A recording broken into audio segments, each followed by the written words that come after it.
Right. Grumpy Squat. I cannot stay for the rest, but I wanted to show my appreciation for your content. Also, if I could choose where in Runeterra to live, it would be with the Star Goats running a chip to a rest stop. Actually, that's a good answer. Like, yeah, I think you're right. I think the place to live would be with the tribe of creatures that, like, I think they're Rastaya or something along those lines. With that tribe on Mount Targon, under the protection of Soraka. That would be a good place to live. Herding Star Goats, drinking Star Goat milk, I don't know, eating plants probably. That would probably be like the closest thing to a good life you can have on Runeterra. Because Runeterra sucks.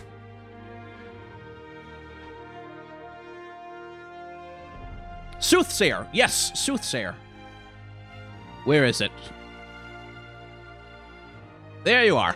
I knew I forgot something.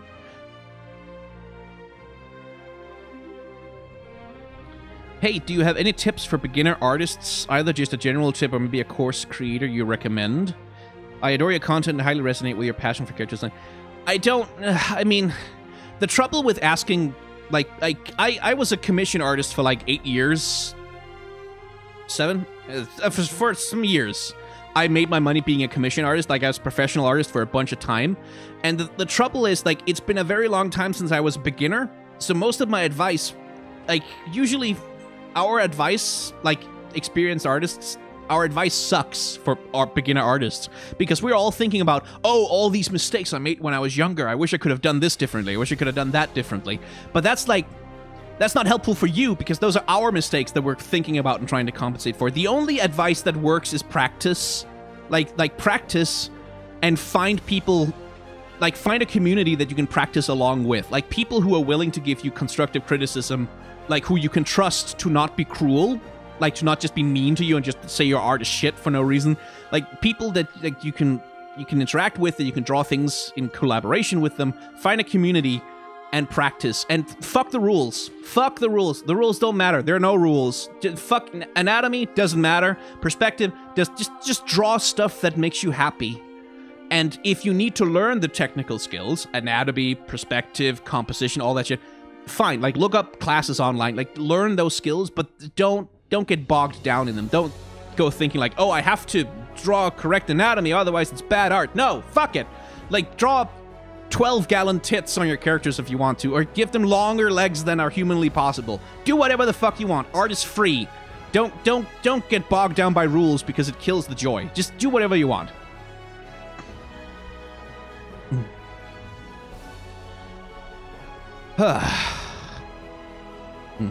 So I can big titty babes. Yes, if it makes you happy. Like, I criticize big titty babes and shit when it's corporate art. Like, when it's Riot Games, the billion-dollar company putting it out, like, doing lazy versions of characters where it's just sex appeal for no god. I criticize that.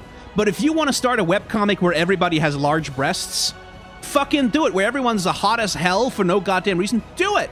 I'm not gonna say shit about that. Because you do you. It's your art. I don't care about it. I go after the corporations and the companies. They're the ones who get, like, they deserve to get shit on. But, like, if you're just a person making art for yourself, fuck it. No. No rules. Do what you want.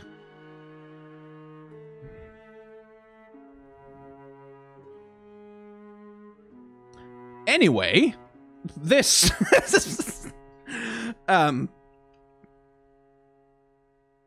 this artwork... I need to compose myself for a second there. So, framing.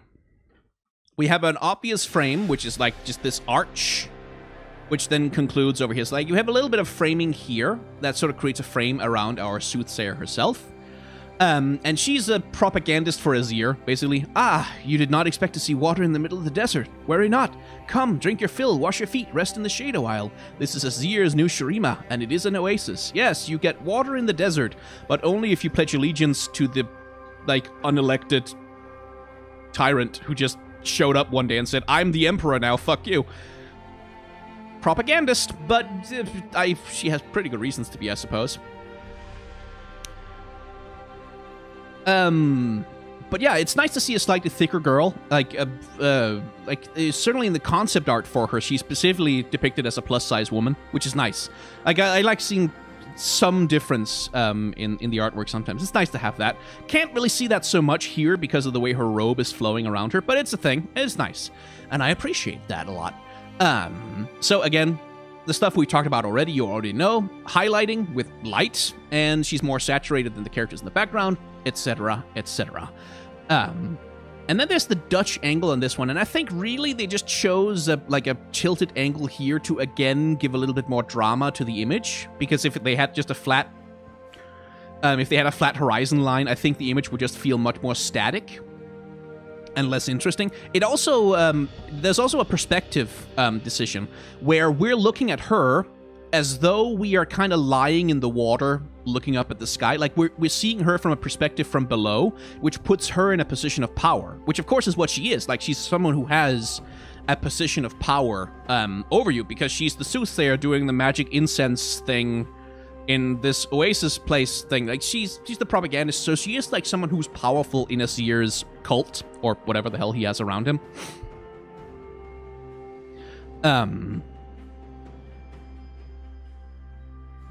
Yeah, and like, I think that's part of the reason for the tilted angle, is like to create the sense of her as a steady person in control, and you as a little bit off balance, and just to create a little bit more drama. Kind of like with the droplets that we talked about earlier, where it's like we just chose this tilted angle because, hey, it creates a little bit of drama in an image that would otherwise be kind of static. Which is like, it's a cheap trick in some ways, except it's not cheap because it makes it harder to draw the image, actually. But it's like a simple trick, but it's one that works, so there's no reason not to do it.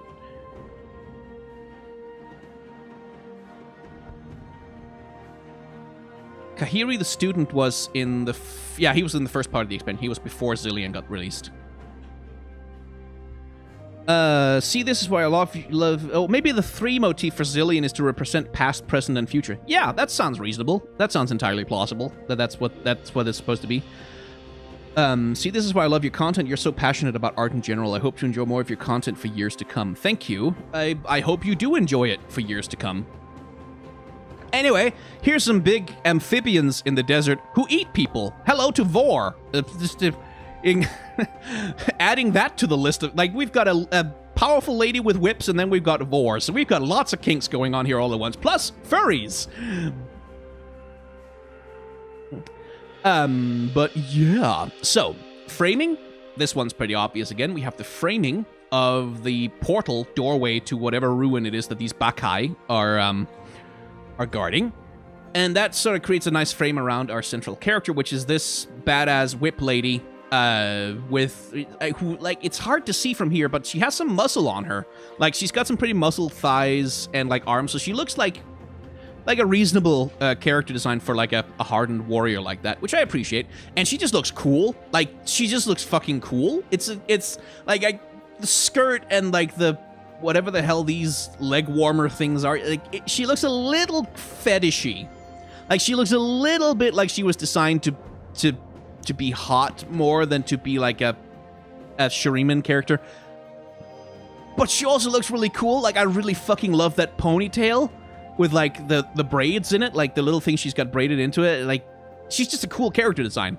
She looks a little too horny, like a little too horny, in a way that feels a little distracting, at least to me. Like, your mileage may vary. This is very much just a personal thing. Like, maybe a little too horny, but, like, I don't mind, because I kind of like that horny.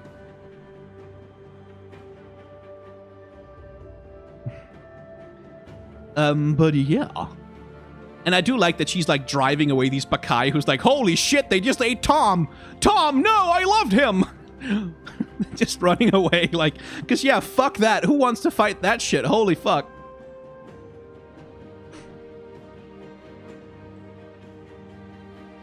Yeah, pretty impressive making Bakai run off like that. And there, tied up nice and pretty. Again, kink. Renekton likes his meals delivered still squirming. Kink! It's very kinky. It's a little too horny. Just a little bit. But, what was I saying? Right, the Bakai. So, for those who don't know the lore, Bakai are failed ascendants. Like, they're people who went for the ascension ritual, had the sun disk pour energy into them, and then it didn't quite work. Like, something went wrong, and they got turned into these, like, half-ascended, like, still furries, but not quite as hot as like Renekton and Nasus. Like, less hot furries, basically, is what they get turned into. Some of them are hyenas, like this one. We have a Bakai like that, actually. There. This thing, Rampaging Bakai. Some of them get turned into these hyena creatures, and they seem to act like tomb guards around Shurima. And apparently Renekton's new posse of people like to go around capturing them, so Renekton can kill them because they look like his brother, I guess. Because he's got that whole thing going on.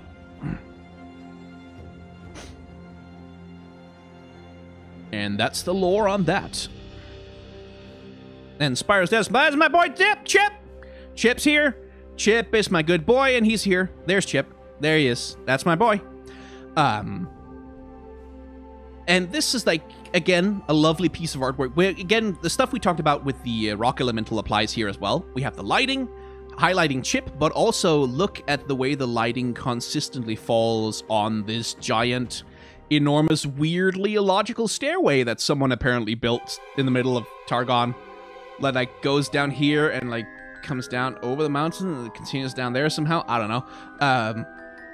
This is big, illogical stairway, spiral stairs that goes all the way up the mountain. Like, I think it's supposed to be, like...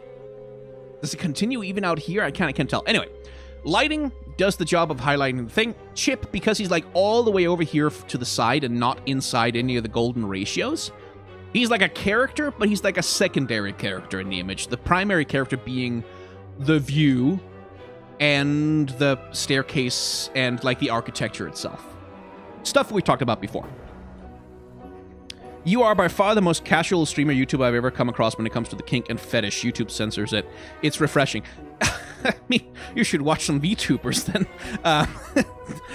Hardly. But, yeah, I try to be sex positive. Like, I try not to do any, like, performative sex negativity because I find it tedious and also unhealthy and bad.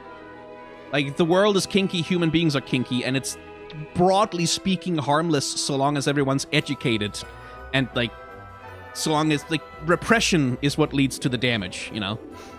Anyway, that's not what we're talking about. Don't demonetize me, please. YouTube, I need this money. I need to pay my rent. I'm so poor. No, I'm not. I'm fine.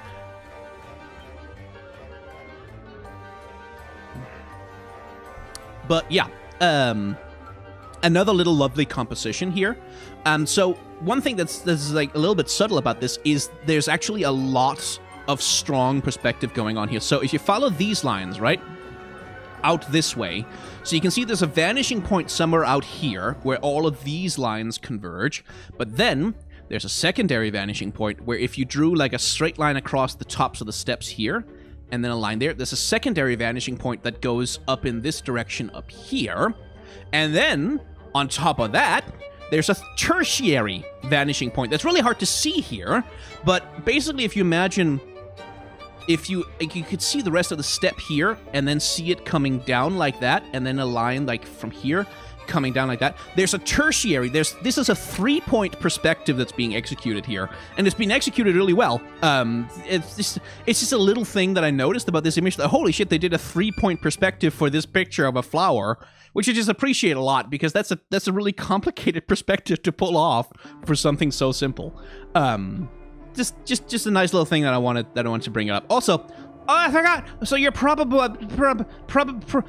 thinking that your legs are like, wow, tired right now. But I've seen the people who walk around here a lot, and sooner or later they all get all kinds of muscles, unless they're Leona, in which case they remain thin forever. So keep at it, and let's go again. But anyway, remember how I talked about sometimes there just isn't much to talk about with spells? Like, Spoils of War is one of those. What else is there? Oh, there's the Blossoming Blade, Aurelia's girlfriend. And this is one of my favorite card arts in this expansion. Like, this is such a cool fucking card. Like, this is just such a cool illustration. This is a really cool character concept. It's a really cool composition. This shit just rules. Full stop, just rules. This is just really, really good. This is just really... I just want to bring that up front. This whole fucking thing rules. So, number one thing that rules, the framing, right? we talked about framing before, so we have the framing being created by, like, the cliffside, and then the bridge itself, which she's, like, tearing apart and, like, ripping up into the sky. You have this rope and stuff that creates this framing around her as well, which is a visual signifier of her power, that she's doing this to the environment. And then you have, like, all these fucking Noxians just being tossed around like motherfuckers, because, like, her blades and, like, her petal things are, like, slashing all over. It's so fucking cool. I love this artwork. But I also love that she's the blossoming blade, right? Like, she's literally designed to look like an opening flower with petals that are stretching out across the way, up to the point of even having the stamens of flowers, like the bits that appear that have pollen on them, are also represented by the ribbons that come out from her. It's like, oh, it's just cool. And it has the added compositional benefit of creating all these lines in the image that lead back to the central character, which is the blossoming blade herself, right there. It's just, mwah, this is good. This is such a good illustration. This is so cool. Whoever made this, absolute kudos to you, because this thing is just, oh, this is good. This is really good card art. I really like it. I really, really appreciate it. I just saw this one the moment it was, like, the moment I saw this card for the first time, I was like, yeah, I don't want to be critical. This just rules. Like, I could criticize it, but I don't want to, because it's awesome. It's just good. It's just good art. I like that art.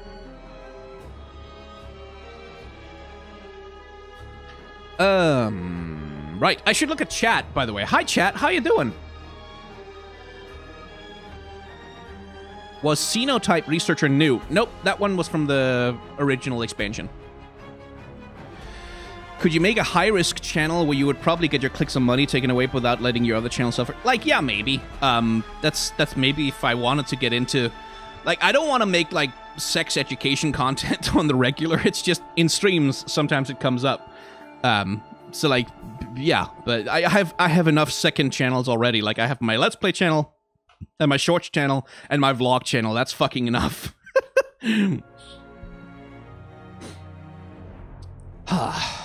Anyway, you're enjoying the stream. I'm glad to hear it. I'm always a little nervous about these streams that, like because with these cards, they use the same tricks a lot. Like, it's the same principles being applied many times, and I keep repeating myself because it's, here it is, here's the thing being used there, here's the thing being used there. I feel like I go in circles and it probably gets boring after a while.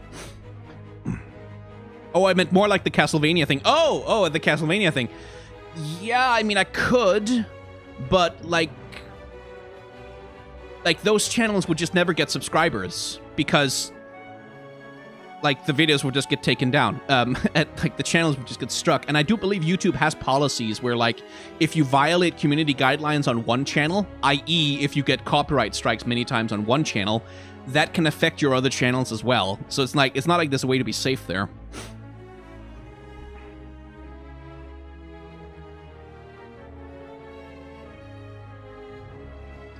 So, something we've brought up before. Again, what I really like, especially about the Sigma Vodka cards, when you look at the faces that are in them, there's a great variety. Like, there's a great variety of like, facial constructions. There's different noses, different cheekbones, different jawlines. And that's something I really like, because in League of Legends proper, like, main League of Legends game, there's a fucking tendency for same-face syndrome. Like, there's a tendency towards that, both men and women, in main League of Legends, so I'm just happy to see that you get lots of different kinds of faces when you look at the various cards. Like, even the Gallant Rider here, right? Like, that's a different kind of face. Like, he's got a different jawline, he's got a very prominent chin.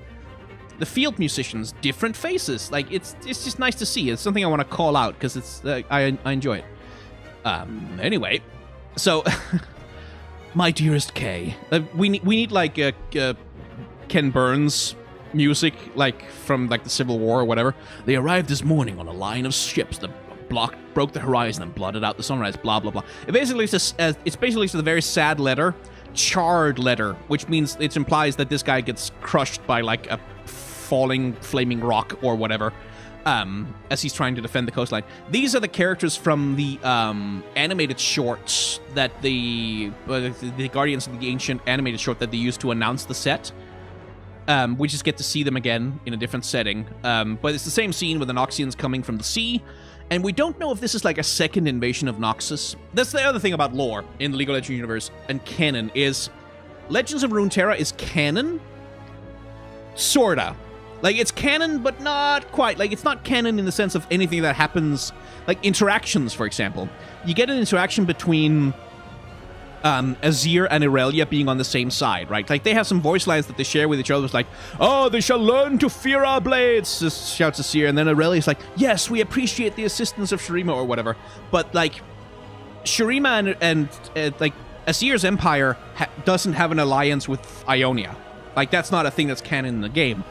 And the thing that's become more and more meddlesome recently, and we'll talk about that more when we get to Cythria, is that they're taking more and more weird liberties with when exactly things take place in the lore that are being depicted in the cards. So is this the first or second invasion of Ionia? Is this a new invasion being led by Swain? We don't quite know, actually. So, I don't know. Dear sister, by the time you're reading this, I will be dead. Yeah.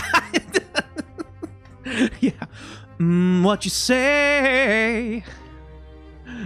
Yeah, basically. Very funny.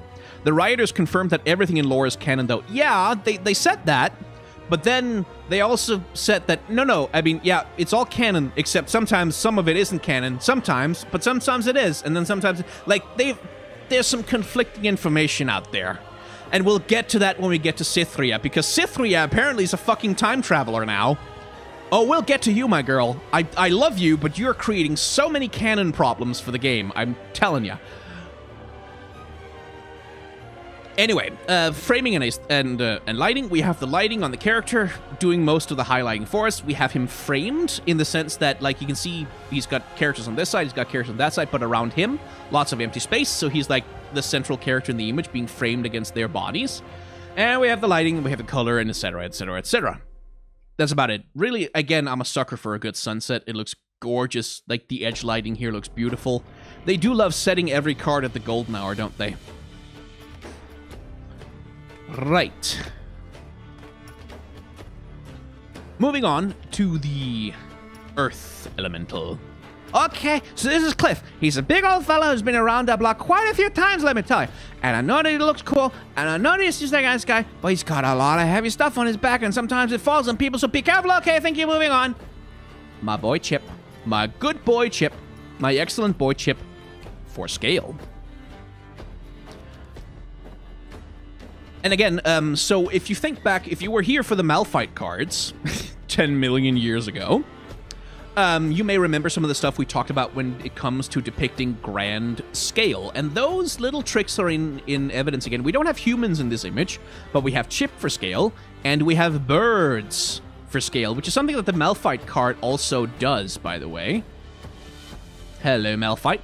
Birds for scale, just to help give you a sense of how frickin' big this frickin' thing is. And now we have to find the elemental. There we go. Birds for scale, to help you get a sense of where in the space that he is, that he's far enough away that birds can be between you and him, and to help you get a sense of the scale of the creature itself, which is done really well. Again, we have this white haze over the character, as though he's so big and so far away that, like, there's actual, like, atmospheric distortions between you and him being used. So he's desaturated, but he's still framed pretty generously against the sky by the background that he's framed against. We have a very low horizon line, like we have in the Malphite level 2 card, where, like, the horizon line is all the way down here. Our perspective too is down near the ground, like we can literally see grass growing next to where our perspective is from. So we get the sense of we're looking up from very far below on this very large thing that's moving around, and it works really well. Like, it's a perfectly lovely little piece of art. Right, I don't think the Gallant Rider is new. Although I could check.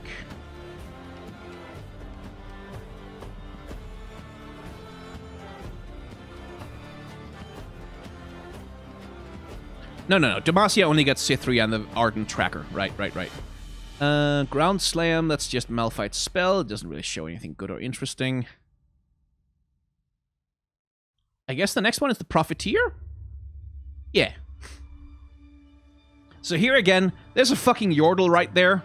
And Riot, would you please just clarify? Are the Yordles meant to be these hidden fairy creatures that, like, stay out of sight and try to hide from humans? Or are they just, like, normal-ass creatures that are just around?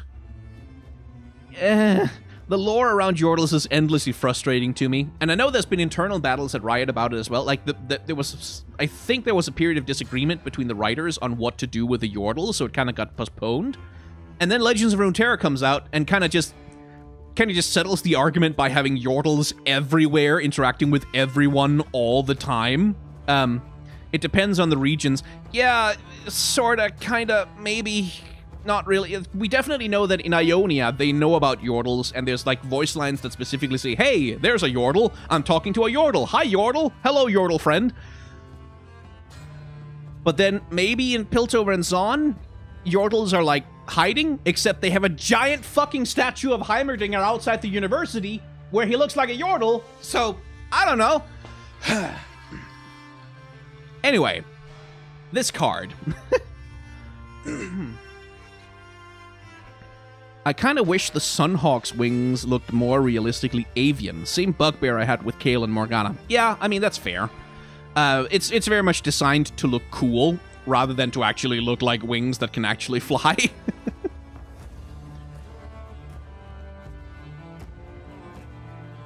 That's a fair criticism. Anyway, framing. Very obvious frame right there. We have the frame created by the stall and the, well, things that are holding it up. Pillars, whatever. Bjelka. What the hell are they called in English? Doesn't matter. Which frames the Profiteer herself and their Yordle companion as well as the secondary character in the image. Tertiary character being the Merchant. And again, lighting, color, saturation, all over these two characters. But this character right here, mostly in shadow, mostly without a lot of lighting, and highly desaturated as a character. Like, there's like not a lot of visual interest on them, which creates an attention on these two. And one thing I really do appreciate about the background art here is the sumptuousness of it all. Like, that there's just stuff hanging everywhere. There's things just lying around. There's like there's just stuff. You get a sense of like this crowded space that's full of things and characters, which I really like. Oh, beams. Yeah. The Profiteer is definitely a plan/scrapped champion concept. No, I don't think so. Not necessarily.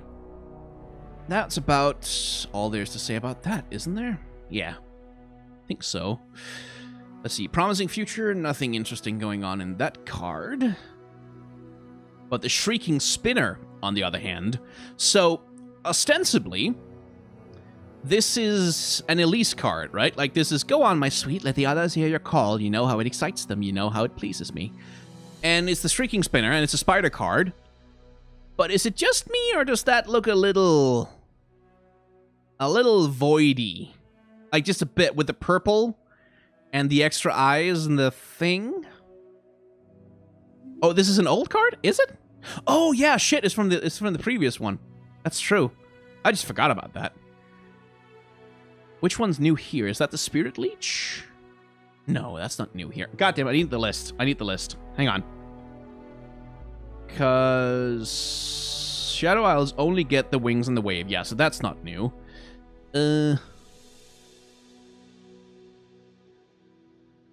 It's been ages since the last stream. Is the next one really just like... Well, succumb to the cold, I suppose, but that's just Lysandra holding an ice crystal. Cold Resistance, which is just Frozen Thralls. I guess the next one is the Eye of the Rohorak?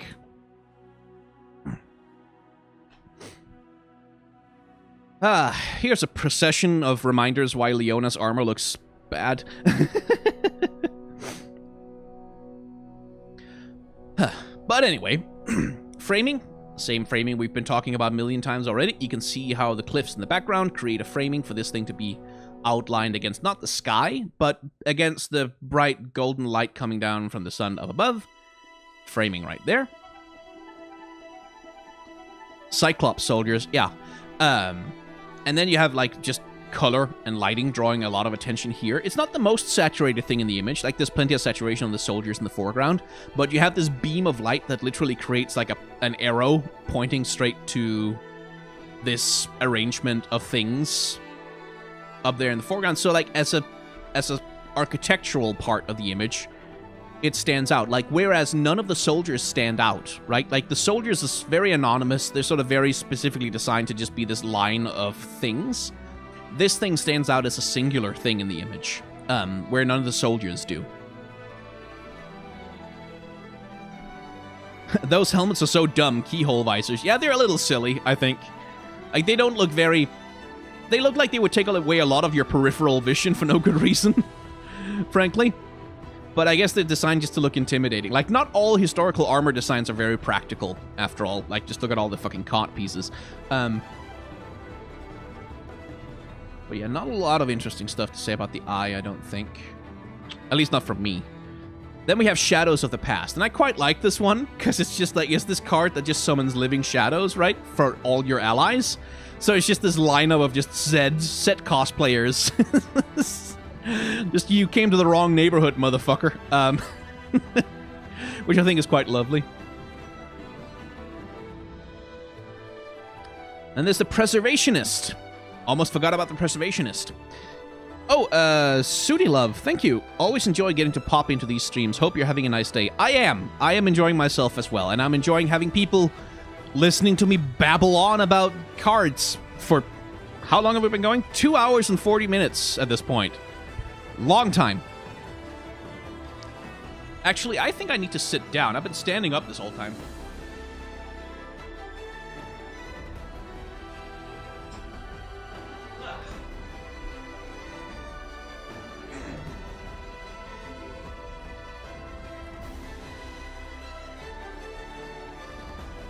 There we go. I have a desk I can adjust, thankfully.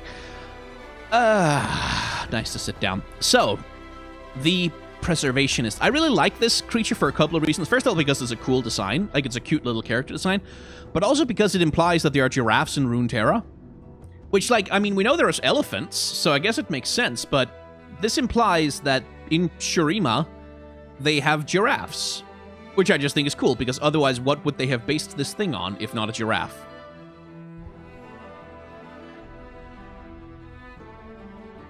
Now I feel like the stream was a class. Yeah.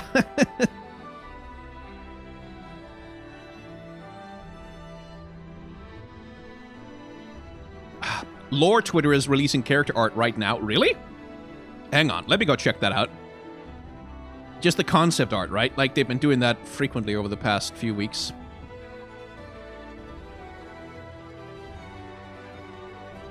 Play Runeterra. What are you releasing? Oh, yeah. They've been releasing, like, the chip concept art and the Earth Elemental stuff. Yeah, I saw that. Anyway, little Preservationist giraffe creature. So, framing, it's a little bit less obvious here, but you have this branch right here, the ground leading over onto the tree itself, which creates this canopy and creates, like, this sort of circular, half-circular, wedgy space there for the Preservationist to occupy. And so the lore behind this card, as near as I can tell, is that Zillion has managed to trap this garden, this last Icathian garden, in time, using time magic to make sure that it's not, like, that it sort of stays preserved the way that it is. And the Preservationist is a little construct that goes around and helps make sure that things stay fixed, sort of, kind of, in time, where they're supposed to be. And that's what we're seeing here, is that, like, the garden is fixed in time, but not every part of the garden fully made it. So, like, you have these like, holes and missing bits and pieces of the plants and the trees and everything. That's, like, all the stuff that couldn't quite be saved kind of thing. Which is just a cool visual. Like, it's just a really cool visual concept. And it's just a cool character design. Like, I love the little robot designs. They're all very fun. Because, like, they have this, like, you see how the legs here behind, they have these little jars on them with sand in them, almost like the legs themselves are hourglasses. Like, there's lots of... You can also see something I should have really pointed out with the other ones. You take a look at the decorations along its neck there. Like, you see that bright green and then the dark green. That little... It creates an hourglass shape there as well. So there's all these little time... Like, visual signifiers of time happening over and over again.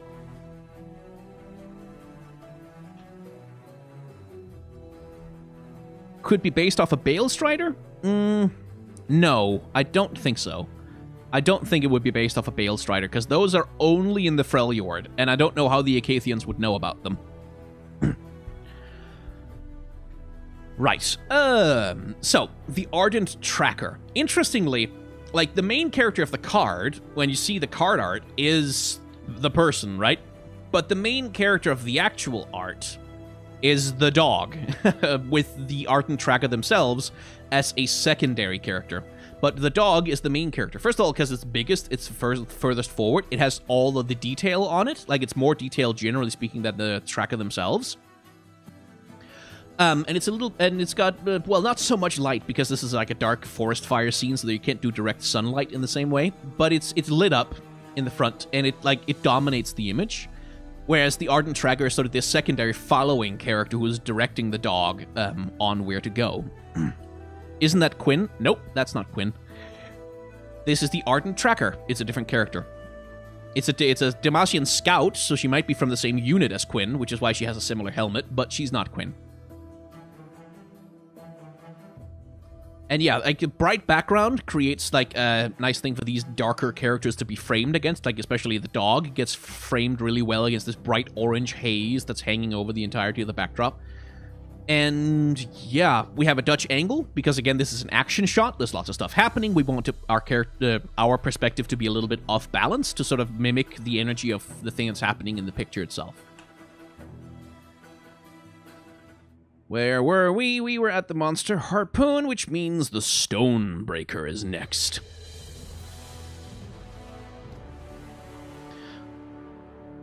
Oh, ever read the Stormlight Archive books? Nope, I have never looked. I don't know what those are. Right, so, the Stonebreaker. Once again, many of the same tricks are being used here, as were used with... Oh, another super chat.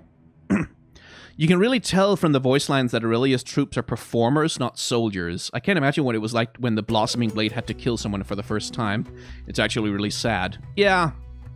I mean, that whole thing is like... Whew, it's all about the tragedy of the Noxian invasion, you know? It's about the tragedy of, like, oh, having to deal with the invasion, having to deal with what happens to the land. It's like the core of the Ionian story.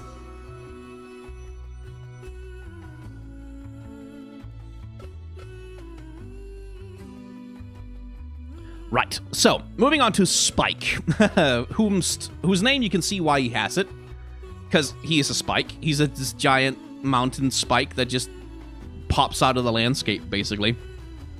You see that mountain? It's LeBlanc, yeah.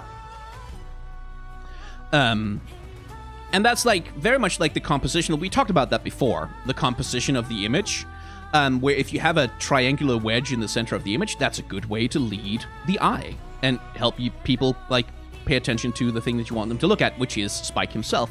Same tricks that we use with Malphite. You have the white haze all over everything, desaturating the character, making him look bigger and more and further away because of the distortions of the atmosphere. And we have lots of trees, and we have birds for scale. All of it helping to create this sense of this huge, large thing that's very far away, coming to life and pouring itself out of the ground. And as an added little detail, when you look at the trees... Like over here, you can see leaves are coming off them. And you look at the rocks over here, you can see those little chips of rock falling off them, as though the entire world is essentially trembling and shaking. Which makes sense, because mountains started walking.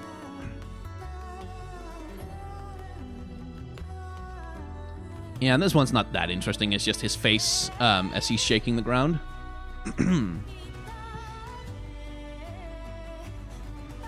Alright, that's Chrono Shift. We already took a look at that one with Zillion. And Vanguard's Edge, we saw that with Aurelia already. So now I think the next thing is the... Yeah, the Incisive Tactician. Spike is not a morning person. Yeah. Yeah. Do you know what the deal was with those stone ring structures in Targon? No, not as such. They're just kind of part of the environment of Targon. And they are sort of associated with like rings and circles and spheres are all celestial objects. Like they're all signifiers of the celestial oftentimes, because, you know, orbits, because everything moves in circles in the sky, because the universe is organized around spheres and circles. So they're classic imagery for when it comes to communicating stuff like the sky. Where they came from, all these rock formations, we don't know. It's assumed they're just magically a part of Targon, the mountain itself. But there's no, as far as I know, there's no lore explanation for them directly. They weren't carved by people, as far as I know. Anyway, Captain Giant Mustache. So this guy right here, I believe, is the... I'm gonna have to turn off the filter to find him. I believe it's the Legion veteran, who is also one of the few confirmed queer characters in the game. He returned from the war on the brink of death, restored only by his husband's touch and the apothecary's bombs. So he's one of the few confirmed queer characters that we have in League of Legends.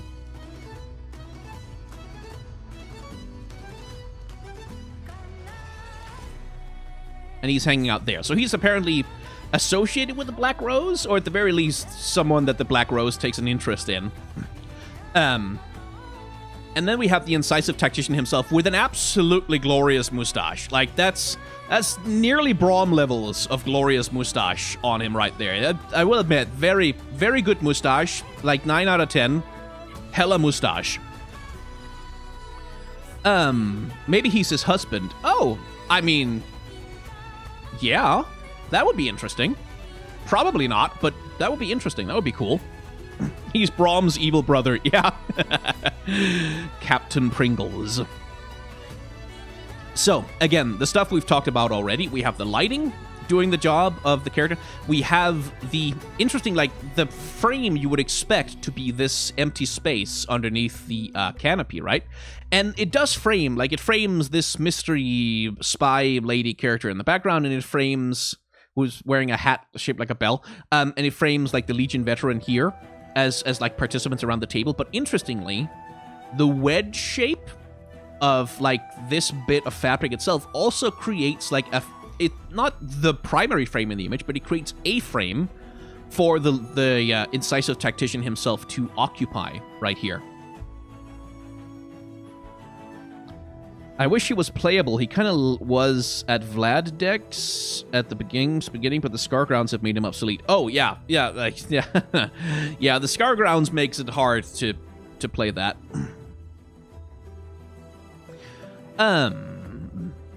Yeah, like lighting, color, saturation. Everyone else in the scene is less color saturated than he is. And that's sort of the main things that draw attention to him. It also helps that, like, if you look at the eye lines in the image, we have, like, this guy looking at him, we have this guy looking at him, we have this guy looking at him. So, like, there's a lot of characters who are sort of inclining themselves towards him, looking to him for, like, what's he about to say? What's he about to do? That gives him power in the scene.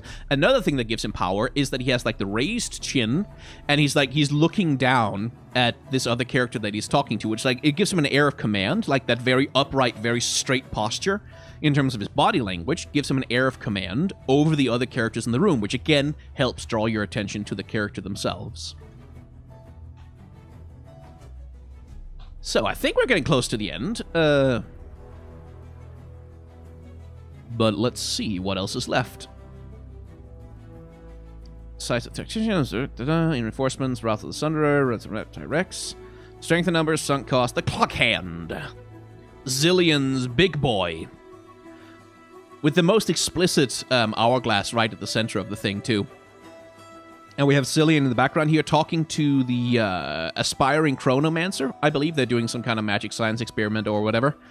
In the background there. And again, it's one of Zillion's big clock golems, and it looks really cool. Like, it's just a nice, cool clock golem design. Not a lot to say about it. Overall. Like, you have a little bit of framing with, like the thing that it's pulling. It's basically the thing that's powering the center of the tower. It's just walking around in a circle over and over again. pulling this crank, which then I think powers the mechanisms that exist inside Zillion's tower. I believe is the idea of this thing. It also acts as the guardian of the tower. It's the clock hand, is the guardian of Zillion's realm. So if that thing shows up, other characters have voice lines that are like, oh, that's not a good thing that he's showing up, because that means something is threatening the tower, probably. But yeah, I don't have a lot to say about it. It's just a perfectly cool goal. Like, again, our perspective is really down low. Our perspective is really close to the ground, so we're looking up at it, and that, again, helps make it look bigger. And we have Zillion and the Aspiring Chronomancer for scale to tell us that, no, this is a large boy, this is a really, really big golem, you should be intimidated by him. And then we have the card Instant Century. And that's the one that I like a little bit better, because that one, well, actually does two things that are interesting. So, look at the detail on the golem here, right? Like, look at all the detail. Look at all, like, the lines along the bits of it. Like, you can see how there's cracks and crags and, like, weathering and, like, oh, all sorts of details on the golem. Now look at what he looks like in the spell card. Oh, he's, like, all smoothed out. He looks a little bit like an action figure. Actually, he looks a little bit more plasticky. So, again, that's that density of detail we talked about earlier. Like, where, like, you use a high density of detail to do specific things in the image. But for this image, because this is a spell card, and most people are never going to see the card art bigger than this, as compared to, like, this, you need to do something different with the level of detail. You need to scale it back a little bit, make it cleaner, so that it doesn't read as over-detailed and ugly. Anyway, yeah, what I like about the Instant Century as a spell card is the idea, okay, so you get this Instant Century, which the effect that it has is that it advances a landmark 4 rounds. Like, so it's this Instant Century, instant passage of time, and the implication being that if this thing starts pushing really hard on this crank in the tower, it generates time. It can basically fast forward time forwards, which I think is really cool. Like that this thing in Zillion's tower might actually control like the speed or flow of time and like move the tower forwards and backwards in time, which I think is like, oh, it's a cool idea. Right, there's the bitch. And here, oh, right. This is such a fucking cool card too. Like the Blossom, like this is such a cool fucking card, because you see this for the first time and you're like, oh, it's a scorpion. And then you see it again, it's like, oh no, wait, those are people. Those are all people with like different, they're wearing stuff, and it all forms like the shape of a scorpion, and they're like, they're imitating a scorpion, and it's like a dance thing. It's like a performance. It's like a mimicry thing that there's like, it's like, oh shit, that's really fucking cool. That's a really fucking cool idea. It's like a combat formation, but they're using all these different bits to like imitate like a bug creature or a scorpion. And that just, like, as a concept, that just rules.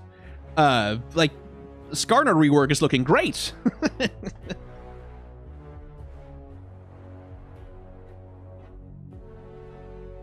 And I'll form the head. Yeah, it's just, like, yeah, like basically that's what it is. It's like a Megasword. But yeah, like, and like, yeah, as George's Dragon is saying in chat, I seriously want to see an animation of these guys fighting. It must be so sad. Yeah, like I want to see like an animated short where these guys like just take out like a whole group of Noxians by acting as like this dancing scorpion creature. Very cool. And so the lore behind it is that this lady here, Cinea, is like a really accomplished war dancer in Ionia. Like she's like a really accomplished, very well respected, famous virtuoso dancer person who was like refused to join the war until she saw Irelia doing war dancing on the front lines, and she was like, well, no, I need to be in the middle of this. So her personality is that of like the the stage diva. When you hear her voice lines in the game, actually, let's see if we can find them. Do we have? Yes, we do. We have Cinea's voice lines. You can hear them for yourself. Yoink and yoink. Cinea, will you teach me to dance like you? I can show you, but the movements must be yours. Your steps are more graceful with each passing day. I just perform them. You perfect them. Cinea, you are a master of your craft. And fate has sent you to give my craft purpose. Now my latest work. Musicians, if you please. May we do justice to your art. Born a patrician, I became a soldier. A snob and a brute. I expected no more. For conquest! For empire! They value cruelty over creation. Know your enemy. I behold the beast himself before me. Start us off. Lead the way. A prelude. We are nothing. So yeah, she's like as like a dance teacher or like an old Broadway diva kind of character, which I think is really cool. Like I really like that as a character idea for her, like to base her off that kind of vibe, that kind of energy.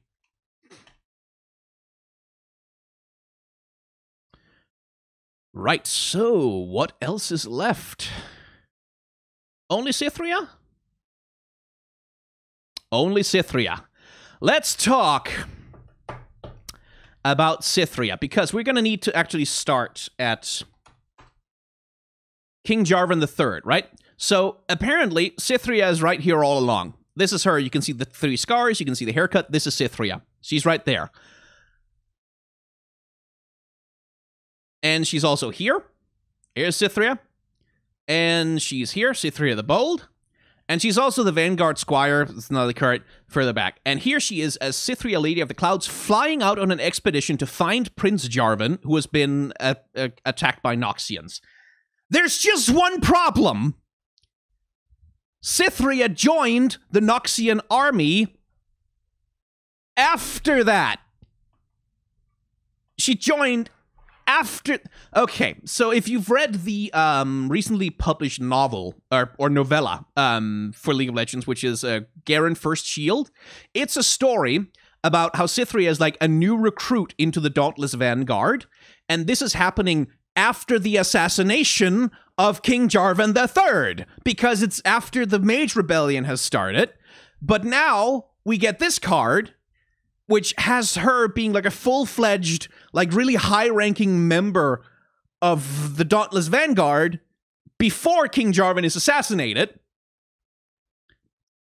So what's the truth, Riot? What the fuck? And this is why. This is why I was saying earlier that the canon in Legends of Runeterra is soft, because this was pointed out to a Rioter that, like, hey, Cythria kind of can't be here doing that now, where they said, oh, well, sometimes we like to experiment with what-if scenarios, where it's like, we do, like, what if Cythria have thing, and I don't know if they were just making it up as they went along to kind of explain that, oops, they did a big plot hole, but Cythria is a time traveler now. I guess she just travels back in time and becomes an important member of the army before she joins it. So that's there. I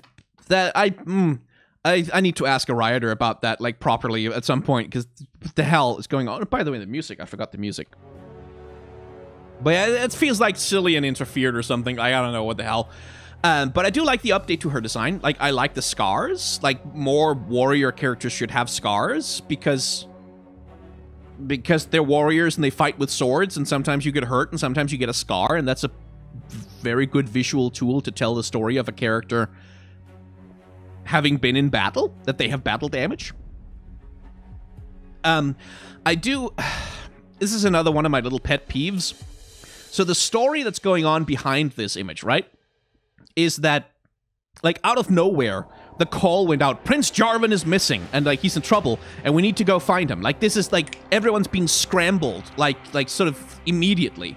As we see with the gallant rider, like, everyone's just, like, kind of, oh, God, get your helmets, yeah, everyone on the horse, fucking run, ah! Like, everyone's in a panic, everyone's just dashing away as fast as they can. Maybe Cythria is, like, up there, and no one has time to prepare. This guy doesn't even have time to get his helmet. He, like, has to get it from another person. Everyone... And so, the question I have, I guess, is, how did Cythria have time to lay perfect makeup? Like, before, like, scrambling into uniform and flying out. Just, no, just a moment, guys. I just need to finish my eyeliner. And, like, I need to get the wings on, right? Which is, and that's, the thing is, It has nothing to do with that. Like, there's no lore explanation. There's no nothing. It's because it's a character visual design trope. If you want to indicate a character's femininity, give them makeup. Like, and it's actually true that if you don't give female characters makeup a lot of the time, especially in like stylized fantasy art, if you don't give them makeup, a lot of people are likely to see them as either extremely androgynous or as male. And that's why they do it. It still annoys me. Like, I know why. It's because otherwise the character might read as male, and that's unintentional, and you don't want characters to perceive your female characters as male, because that's also a storytelling problem. But it just annoys me that we have this trope that's so heavily ingrained in artwork that when you see a character without makeup on, like, we have a tendency to just go, oh, male, probably? Because if girl, then why no makeup? But anyway, it's just my little bugbear.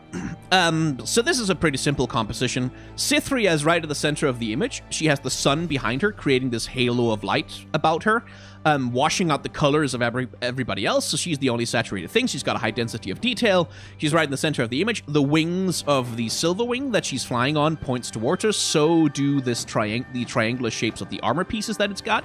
And so does her lance. Like, everything leads your eye to Cytherea herself at the center of the image.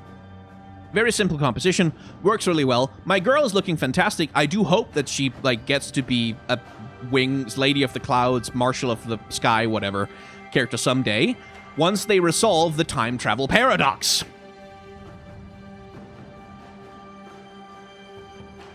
And that, unless I'm much mistaken, is the last new card.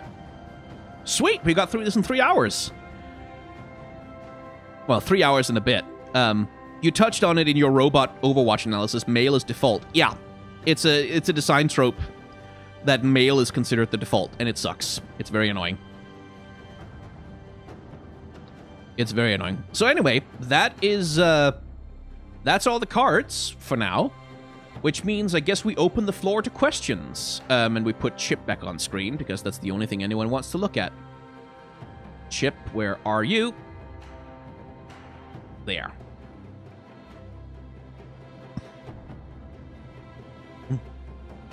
Oh, Buried in Ice. Yeah, that spell isn't interesting. There's really nothing to see on it, I don't think. Well, there must be a default. Yeah, but the default doesn't have to be gendered. Like, the default can be no gender. It can be androgyny.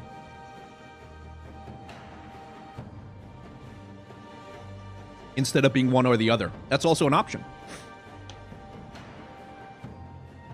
Do you play League? I don't play Summoner's Rift anymore. Haven't done that in ages. I occasionally play an ARAM. Mostly I play TFT and Legends of Runeterra these days. Can you evaluate the level up animations of the new champions? That would be a separate video. I might do a video on the level up animations in Legends of Runeterra at some point. That's kind of in the cards, maybe, if I can get time for it. How come we've never seen any of your art? Because at this point, I mean, I used to be a commission artist for a living, so a lot of the art I created there is just not mine, not mine to post. It's part of other people's projects. It's their avatars or commissions of their D&D characters, or, you know, not safe for work stuff. And most of it's just old. Like, I've been doing YouTube for a few years now, and most of the art I have is just old. And so I don't really make a lot of new art, and I don't share it very often. I do have a pillow fort where I've put some of my old artwork up on. I can put a link in the chat. There. Like, some of my old art is on that thing, if you're curious. Like, the few pieces that I still like to look at. Because, like, I draw something and I hate how it looks the next day. That's always how it goes. Thoughts on the new TFT set? No, I haven't really played with it very much yet, so I don't really have any opinions on it. Did you already cover the champion art? Yes, we are at the end of the stream. Oh, I did a donation through Streamlabs. God damn it. Streamlabs, you bastard. I forgot to remove that link before I started streaming. I actually didn't want to use Streamlabs today because it's so troublesome. I have to have a separate thing open to see the donations there. God, I hope I didn't miss more than one.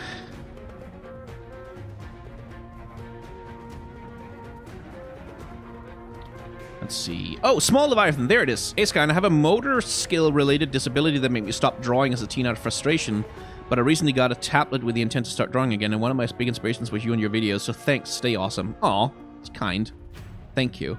And then there was one from Felizeros. Could you make a high-risk channel? I think I answered that question previously. Love your Pokemon stream. Hate... No, that's 17 days ago. That's a different thing. Yes. I think... Was that your donation? I hope it was. The Penitent Squire is Cythria. No, the Penitent Squire is a different character. Because this is the Penitent Squire, and they show up here as well. That's the Penitent Squire right there, and there's Cythria in the background. So they're different characters. Like, unless she's time traveling, maybe Cythria is both the Penitent Squire and also Cythria in that scene. Maybe they're both just the same person at different... I don't know. Maybe Zillion did something. Who knows? Is Malphite the literal father to Chip?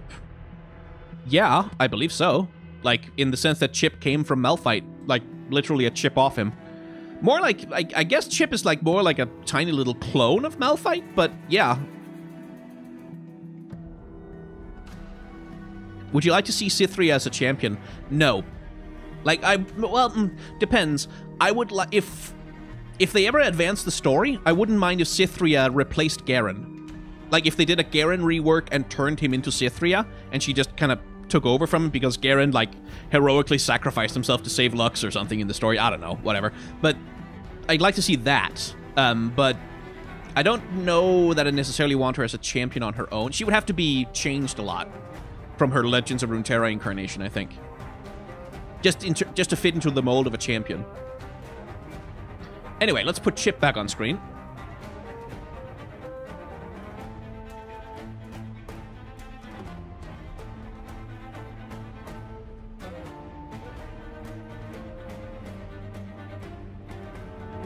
What if the Lady of the Clouds is her mom? Would that line up? Yeah, I mean, if there was, like, her mother, or, like, her older sister or whatever, then it could probably work.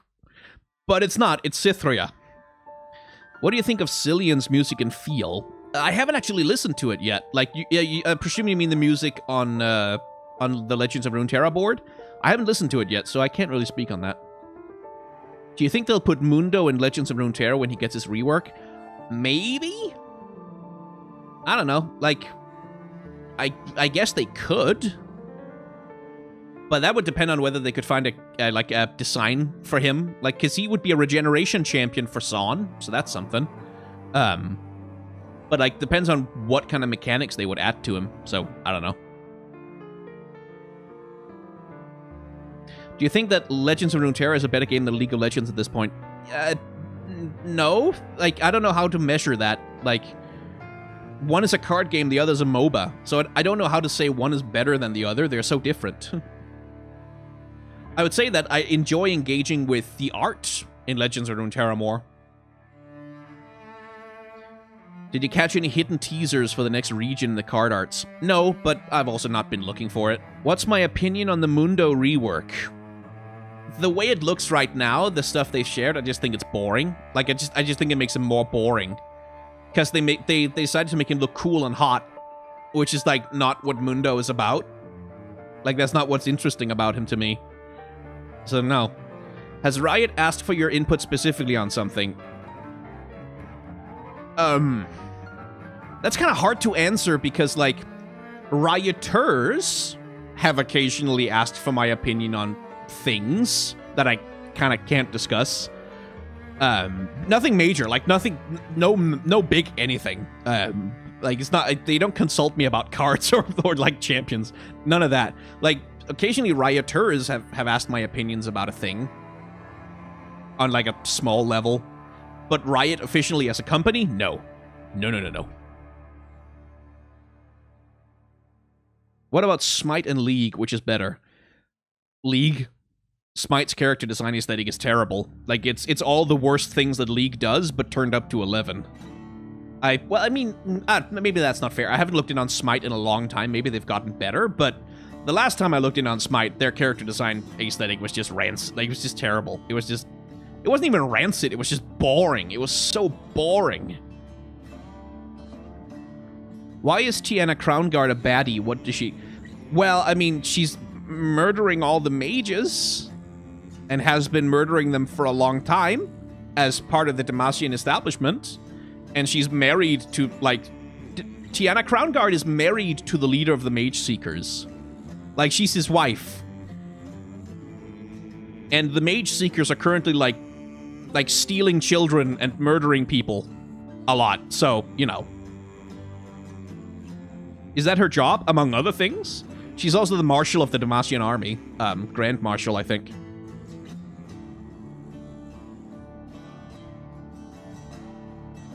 What do you think the new Pentacles song will be? I mean, they're coming out with a whole new album, so... Would the Void be a region in Legends of Runeterra? I don't think so. It could be, but I don't think so. Like, I'm curious. Like, well, actually... No, actually, I think you're right. I think they're setting up for the Void. I think the Void will be a region, because we haven't seen any Void champions anywhere else. Like, there's no... We haven't had, Rengar show, like, or even champions that are associated with the Void, really, like, in that way. So we haven't had Kog'Maw show up, we haven't had Rek'Sai show up for Shurima. So maybe they will make the Void, like, a specific region. I think maybe they're doing something special with the Void, like making it a non-region. Like, that Void creatures can just, like, they can act like a third region in your deck, so that you can slot them into anything, even if you have 2 other regions. I don't know. I think they'll do something special with the Void, but yeah, I think you're right. It probably will be a region. You think Kassadin would be Void or Shurima? That depends. Like, same question with Kai'Sa. Is like, if the Void is a region, they'll probably have, like, the Void-associated humans like Malzahar, Kai'Sa, and Kassadin be associated with the Void. What do you think of the Udyr rework teasers? Well, they haven't teased anything yet. They've shown us a little bit of early exploration concept art. And, like, this is the stuff that they do, like, before anyone has even touched a programming tool. Like, no one has... Like, nothing has been done about Udyr's character design yet. They've just shown us, like 3 sketches, or a little sheet of sketches of potential possible maybe directions for his look. And they mostly look okay. Like, I think with Udyr, they're not going to touch him too much. Like, I don't think they're going to change him that much. I just think they're going to make him look more Freljordian. And that's kind of all they have to do. They just have to update him so that he makes sense. Like, so that he has a decent character model, and then make him look like he's from the Freljord. Because that's where he is now. Isn't technically the Watcher card in the Freljord a Void character? Yes, this is true. Fair enough. Love you, Skyen. Nope, you love the idea of me. You have never met me. Can a Bakai turn to a Darkin? Probably not, because the Darkin were transformed, like, over centuries and centuries by blood magic, and by trauma from having fought the Void directly, and I don't think the Bakai fought the Void directly like that. I love your work, Skyn. Yes, this one I accept. You can absolutely love my work, but you can't love me because you've never met me.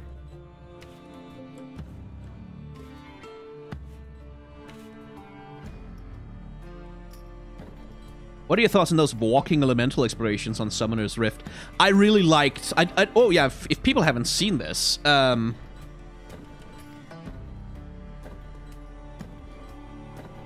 me just find that for you, because it's really cool. Where are you? There you are.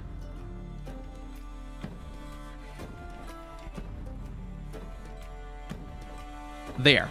So this thing... It's a piece of concept art that they posted. This is not canon in any way, shape, or form. It's not an actual card in Legends of Runeterra or anything. But this is... Like, they made this exploration idea of, hey, what if we made Summoner's Rift a character? So there's Summoner's Rift on the back of a walking Earth Elemental. Which was like maybe gonna be part of like the Malphite.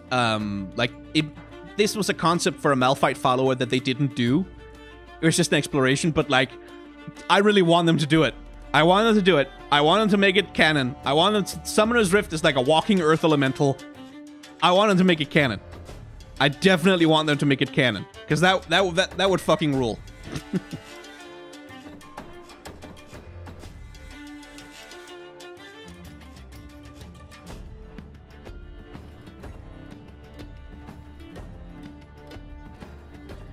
Anyway.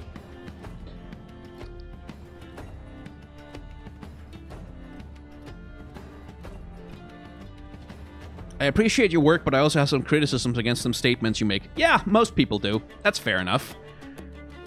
Anyway, are you considering making a collaboration video with Subjectively? I've never spoken to them, so no. Like, we've never talked to each other, so if they want to, I'm up for it, but we've never talked to them. What would a summoner be post-institute? Just a wizard, I guess? Just a mage of some kind? But yeah, I think this must be the end of the stream then. Because I kind of want to go and get some dinner. And some water. And rest my voice a little bit, because I can feel that it's kind of... It's talking for 3 hours straight. Just kind of do a number of your throat. So, have a good one, everyone. Thank you for tuning in. And, I hope you enjoyed yourselves. I'm gonna put, like, I'm gonna turn this into little, into 1 hour chunks, and I'm gonna put them up on my second channel as an archive, so that it's a little bit easier to watch rather than watching a 3 hour thing in one sitting. So, you can go and look at that later when I put it up there. See you around, kids. Thanks for tuning in.